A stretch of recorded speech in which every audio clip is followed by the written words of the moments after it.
ये प्रोजेक्ट 1925 से लगातार चल रहा है और इसमें इसकी जो दिशा है, उसके प्रति हमें कोई आशंका नहीं होनी चाहिए। इसकी वही दिशा है। कुछ लोग बयान देंगे, फिर दूसरा आदमी उनको पानी ठंडा डालेगा, फिर उसके बाद फिर काम वही किया जाएगा। अब जिस प्रकार से संभल में आपने देखा है, भाई देखिए, ये जब कोई चीज पुरानी हो जाती है, डिसयूज में पड़ जाती है, तो नेचुरल प्रोसेस है कि वो घिर जाएगी, दब जाएगी, इस तरह की चीजें। मतलब आदि काल से आप कितनी खुदाई करके देख लें, नीचे कुछ ना कुछ नई चीजें आपको मिलती रहेंगी। लेकिन जिस तरह का ये इनका इनका जो रोड मैप है, हम लोग बार बार भूल जाते हैं या हम भोला बन जाते हैं। और विभूति जी तो क्योंकि आईपीएस रहे हैं, तो प्रथम दृष्टया जो है, इसको शक की निगाहों से देखने की आवश्यकता है, जो पुलिस की ट्रेनिंग में होता है।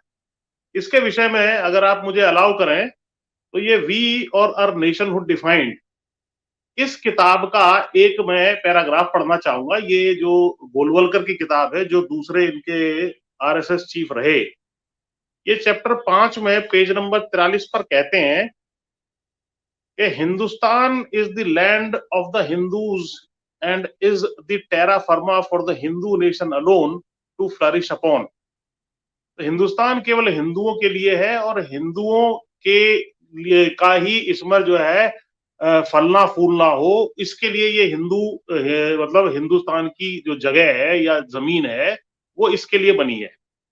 आगे ये कहते हैं कि what is to be the fate of all those who today happen to live upon the land, though not belonging to the Hindu race, religion और culture। यानी कि जो लोग हिंदू रेस रिलीजन में नहीं आते हैं, उनका क्या होना है, उनका क्या होगा।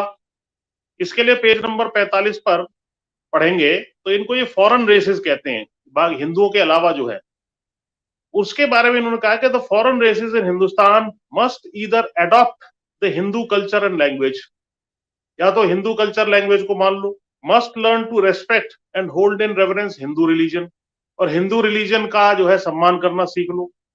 Must entertain no idea but those of the glorification of the Hindu race and culture, और कोई विचार आपके मन में नहीं आना चाहिए, केवल हिंदू रेस और हिंदू रिलीजन की ग्लोरिफिकेशन के विषय में जो है आपके मन में विचार होने चाहिए।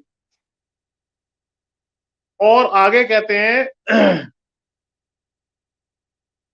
must entertain no idea but of the Hindu race and culture of the Hindu nation and must lose their separate existence to merge in the Hindu race।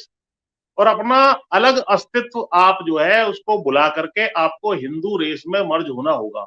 यदि नहीं होते हो, और तो फिर उसमें आगे लिखता है, और में स्टे इन द कंट्री, अगर नहीं होते हो तो आप देश में रह सकते हो, only subordinated to the Hindu nation, Hindu nation के अंडर, नीचे सबॉर्डिनेट बन के आप रह सकते हो। क्लेमिंग नथिंग, आपका कोई क्लेम नहीं बनेगा, कोई आपको क्लेम नहीं मिलेगा। डिजर्विंग नो प्रिविलेजेस, कोई आपके प्रिविलेजेस विशेषाधिकार नहीं होंगे। Far less any preferential treatment, कोई जो तुष्टिकरण वाली बात या प्रेफरेंशियल ट्रीटमेंट तो भूल ही जाओ। Not even citizens rights, citizens के राइट भी आपके नहीं होंगे। मोटे तौर पे ट्रांसलेट यदि करें कि हिंदुस्तान केवल हिंदुओं के लिए है, बाकी लोग या तो हिंदू बन जाएं, हिंदू कल्चर अडॉप्ट कर दें, वरना उनको सेकंड क्लास सिटीजन के रूप में हिंदुओं के नीचे रहना होगा। ये रोड मैप 1939-40 में वो बना के गए हैं, इस पर ये लगातार चल रहे हैं। हमें लगे कि साहब नहीं, अब ये थोड़ा सा जैसे वो बगुला भगत टाइप होता है, या स्नान करके आ गए गंगा में, तो अब इनकी बातें दूसरे तरह की होने लगेंगी। ये स्ट्रेटेजिकली एक संगठन कुछ कह देगा, फिर दूसरा संगठन कुछ कह देगा। अब क्या ये योगी जी अगर एक टेलीफोन कर दें, भागवत जी योगी जी को, कि भाई रोज रोज ये मंदिर का जो काम आप कर रहे हो इसको बंद करिए, अगले दिन ही बंद हो जाएगा। लेकिन हर जमीन की, हर कुएं की, हर बावड़ी की, पता नहीं कहां कहां नपाई तुलाई चल रही है। अरे कहीं भी आप खोदोगे नीचे कुछ ना कुछ और चीजें मिलेंगी जो अभी एग्जिस्टिंग है, उसके अलावा इसमें तो कोई बात ही शक की बात नहीं है।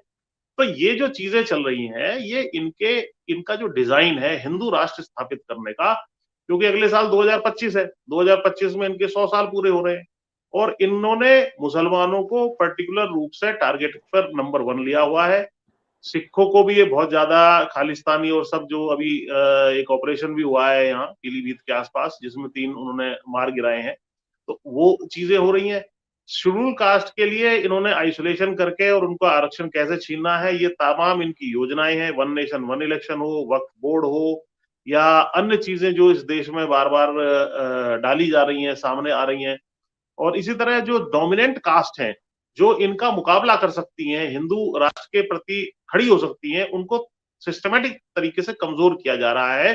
जैसे जाट नॉन जाट का नैरेटिव जो है, ये पूरा वेस्टर्न यूपी से लेकर के राजस्थान और हरियाणा और सब जगह जी। बनाया जा रहा है। यूपी बिहार में यादव गैर यादव है, मराठा गैर मराठा महाराष्ट्र में है। तो ये तमाम डोमिनेंट कास्ट है, इनको किनारे लगा के अपने हिंदू राष्ट्र के प्रोजेक्ट पर ये चलते चले जा रहे हैं। हम लोग थोड़ा सा कई बार इनके कदमों को देख करके कंफ्यूज हो जाते हैं। हमें कोई कंफ्यूजन की आवश्यकता नहीं है, ये रोड मैप है, इस पर ये काम कर रहे हैं और इसको ये अचीव अंततः करना चाहते हैं। बाकी लोग जैसा भी ऑर्गेनाइज होकर के इनका विरोध करना चाहें करें, ना करें, कोऑपरेट करना चाहें करें, ना करें, ये अपने रास्ते जा रहे हैं। सत्ता पे काबिज हो चुके मेन जो इंडस्ट्रियलिस्ट हैं या तमाम लोग हैं, इन्होंने उनके ऊपर सब कब्जा अपना कर लिया है, संस्थानों पे कब्जा कर लिया है, और प्रेस पे कब्जा हो गया है इनका। और तमाम जो इलेक्शन कमीशन से लेकर के तमाम संस्थाएं हैं, ईडी सीबीआई, सब इनके इशारे पे काम कर रहे हैं। तो लोकतंत्र कोई खास ज्यादा है इस देश में, हम खुश होते रहे, बचा नहीं है। और अब देखें देश का नागरिक इस सारे मैप के प्रति कैसे रिएक्ट करता है, इसी के ऊपर सारा लोकतंत्र बिल्कुल। निर्भर है। जी।